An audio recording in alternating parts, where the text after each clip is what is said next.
Heaven Official's Blessing. Chapter 109. Audio source: WuXiaWorldAudiobook.com. In the Temple of Wind and Water, night chatter to discern truth.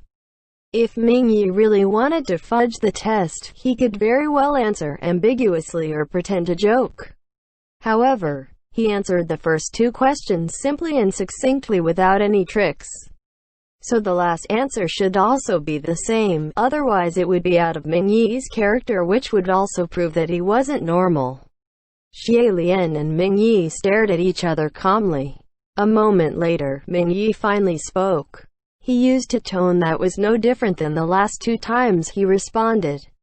One of the five elemental masters, the younger brother of the water master Wudu, the wind master Qingshan. Shi Qingshan shook his head. Sigh. Why the hell didn't you say, my best friend? Single quote. Mingyi looked at him. Who's that? Hearing this, Xie Lian silently blew out a breath. As aforementioned, although the Reverend of Empty Words was called Reverend, it wasn't a real man of cloth with any holy spirituality. As long as it remained classified as monsters and demons, it would never be able to escape from the unique traits of their kind. 3 sentences had been fulfilled, and all 3 were undoubtedly true, so it seemed there's nothing amiss with Mingyi. Except unless Shi Wudu and Shi Qingshan were not real blood brothers, but such an unbelievably shocking turn of events shouldn't be possible. Unexpectedly, before he fully exhaled, Mingyi's hand suddenly shot out, grabbing straight for his throat. Xie Lian and Hua Cheng both moved to fend off that hand at the same time, 3 hands fast as lightning, so intense it made Shi Qingshan leap to his feet. Ming Shang, what are you doing? Mingyi glared at Xie Lian intently, speaking with a dark voice. You asked 3 questions, but in the last round I only asked 1. Xie Lian smiled. Lord Earth Master, please think back in the rules carefully. I never said you could only ask 1 question per round. Very well, Mingyi said. Then I'll add to my question now. Who are you? Didn't you already answer this question yourself earlier? Xie Lian asked. Mingyi replied. Perhaps I answered wrong. Otherwise, will His Highness please explain why the need to set up this game so suddenly, and why ask those 3 strange questions? Lord Ghost King is skilled in the art of manipulation, but to use it on petty entertainment seems to be overkill and unnecessary. Hua Cheng laughed. Well, now, as long as I feel like it, I'll use it however I will. It must be said that while Xie Lian and Hua Cheng saw Mingyi as suspicious, Mingyi too thought them equally suspicious.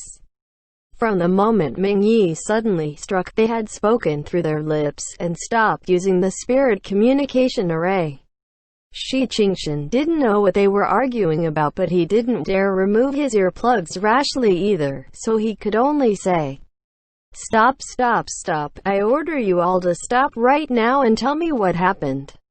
Otherwise I'm gonna butt in too. Then he flashed open his Wind Master fan. Mingyi, however, shoved him aside. Move. Stop adding to the trouble.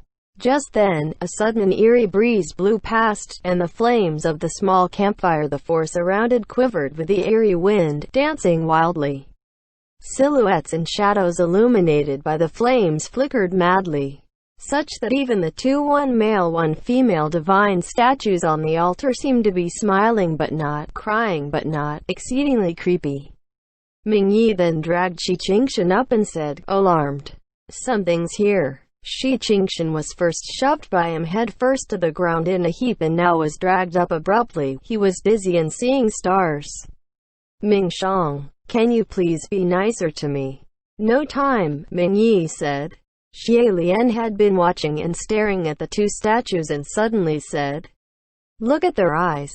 The 4 looked over and saw on the smiling faces of those 2 divine statues hung 4 lines of blood. From the eyes of those clay divine statues streamed tears of blood. Divine statues that had been blessed in ceremonies and worshipped possessed certain repelling powers against evil. Even if evil wasn't warded off for miles, it typically still couldn't be defiled and abused by non-humans. That Reverend of Empty Words was certainly powerful. Shi Qingshan was still here, and it made the statue of the Wind Master cry blood tears before the Wind Master himself. The tears of blood were growing thicker and heavier, dripping to the ground and gathering into a twisted, complex form. Shi Qingshan was bewildered. What's that thing? Is it drawing? He couldn't make out just what shapes it was forming, and he didn't go closer, only looking at it from different angles trying to figure it out. Soon after, Xie Lian suddenly snapped out of it. It wasn't a drawing, it was an upside-down word. He immediately shouted, "Don't look. It's written for you." Ming Yi struck out a palm and boom! Both the traces of blood on the ground and the two divine statues were blasted into pieces. Shi Qingshan was eyes wide with shock. "Ming Shang, you can't let my brother know about this, otherwise he'll never forgive you." To destroy a heavenly official's divine statue was to be extremely disrespectful of said heavenly official. Yet today, Ming Yi first cracked the establishment plaque into two, then blasted the statues into pieces. This was no different than bashing down someone's household, then soundly slapping the face of said household's old master. If this went out and the person in question found out, they wouldn't sit back and do nothing. Who knows if a bloody storm would rise from it.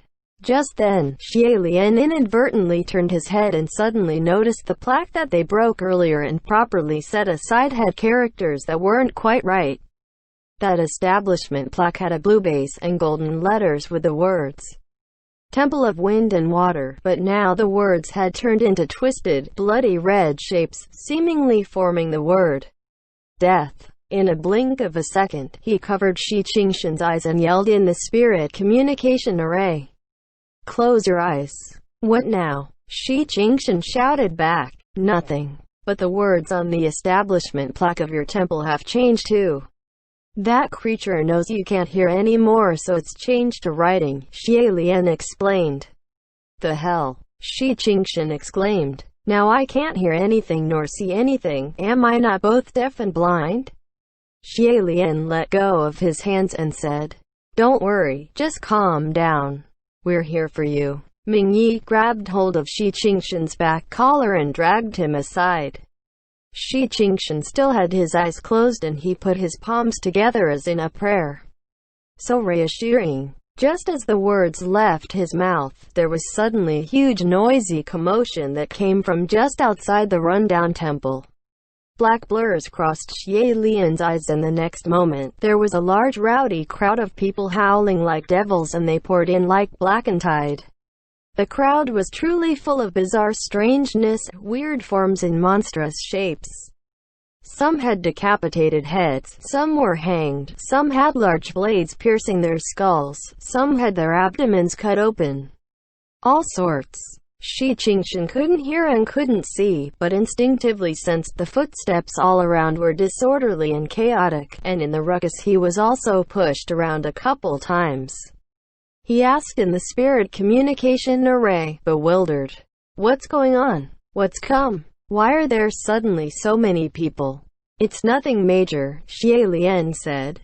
"It's the night parade of the Bloody Fire Social. Let's just get out of here." The Bloody Fire Social of some regions, other than parades in the day, sometimes there would be further entertainment in the night.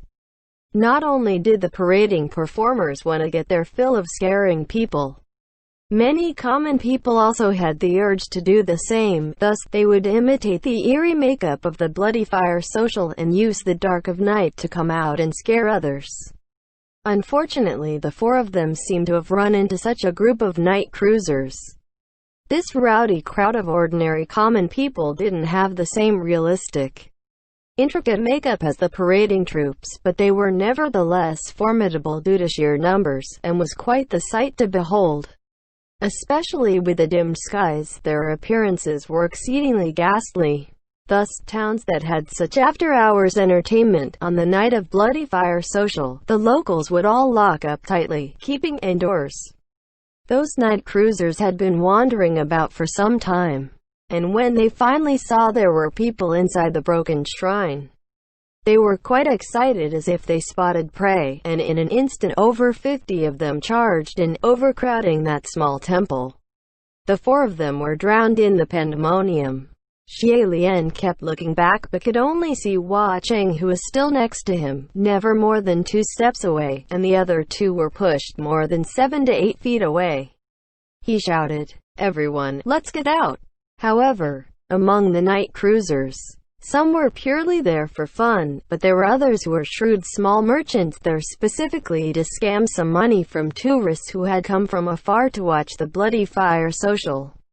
They blocked them, not letting them leave, clingy and tenacious as they cajoled.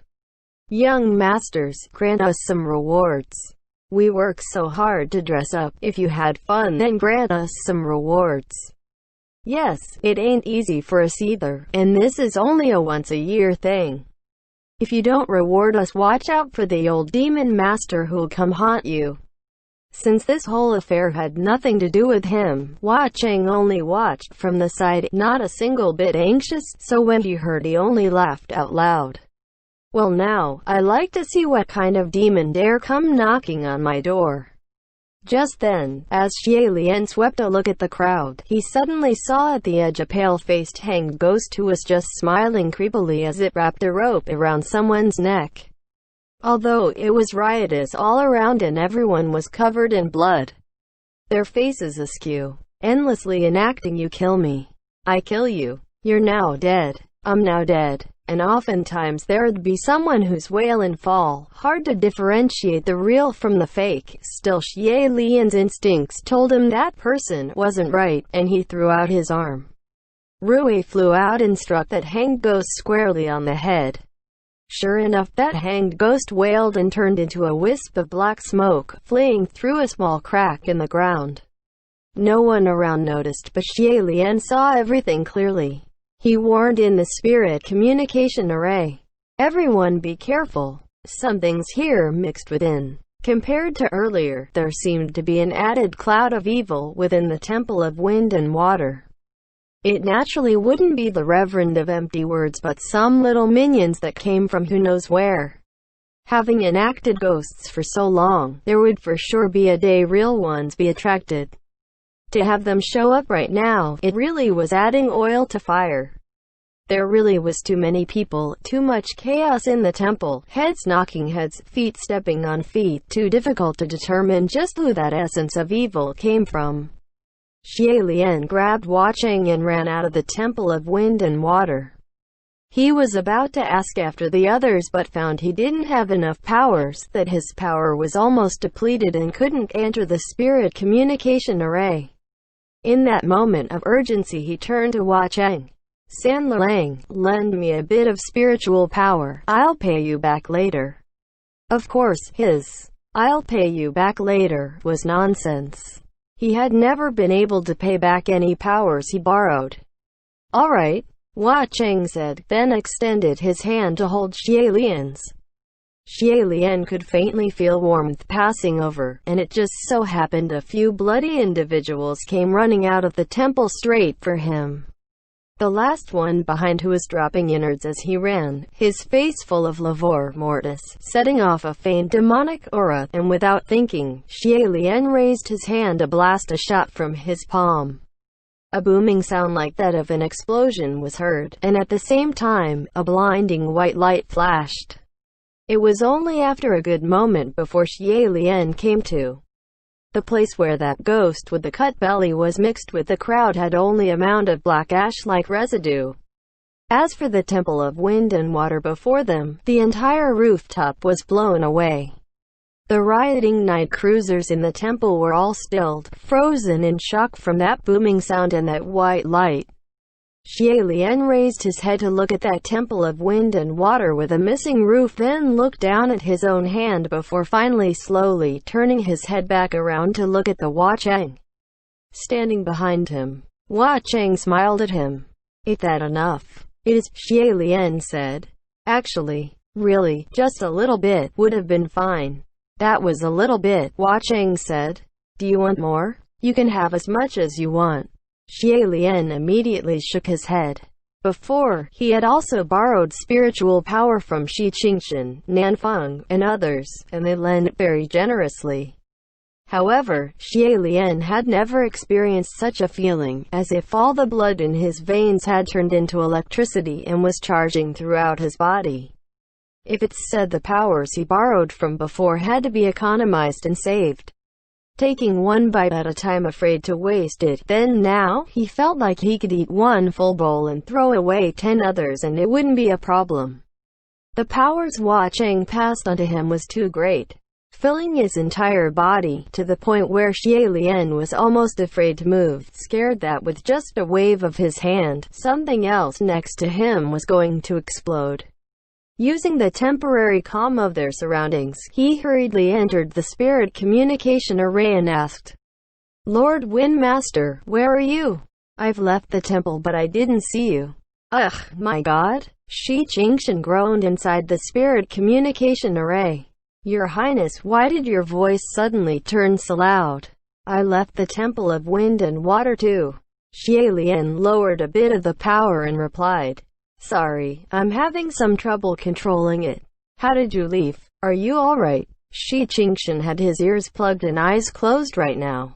"PFFT, how else could I have left? Ming Shang pulled me out. Thank goodness I wasn't trampled to death by that crowd," Shi Qingshan said. Soon after, Ming Yi's voice also sounded in the spirit communication array. However, his words froze the small smile that only just surfaced on Xie Lian's face. "That wasn't me," he said. "It wasn't? Oh no." Xie Lian whipped his head around. "Lord Wind's Master, just WHO was it that pulled you away?" End chapter.